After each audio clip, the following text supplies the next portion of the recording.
বা অমুকের স্বামী সিপিএম করতো বা বিজেপি করতো রাজনৈতিক রং দিয়ে ধর্ষণের মতো এক নক্কারজনক ঘটনাকে উনি ছোট করার চেষ্টা করেছেন এবং ধর্ষিতাকে অপমান করেছেন। এটা ওনার ট্র্যাক রেকর্ড দেখেছে। তবে এইবার গোটা ভারতের একটা আলাদা রকম একটা প্রতিবাদ আমাদের মাননীয় মুখ্যমন্ত্রী করতে চলেছে। আমরা দেখলাম গত কয়েকদিন ধরে গোটা বাংলা জুড়ে মায়েদের বোনেদের প্রতিবাদ চলছে।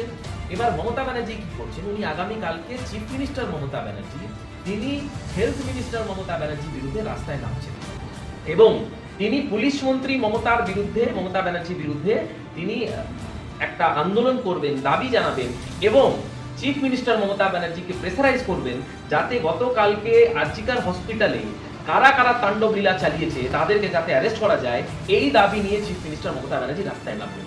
এই ধরনের নটাঙ্কি, এই ধরনের মিথ্যাবাজ নটাঙ্কি বা চিফ মিনিস্টার এই ভারতবর্ষে আদেও কোনোদিন জন্মেছে কিনা আমার সন্দেহ আছে।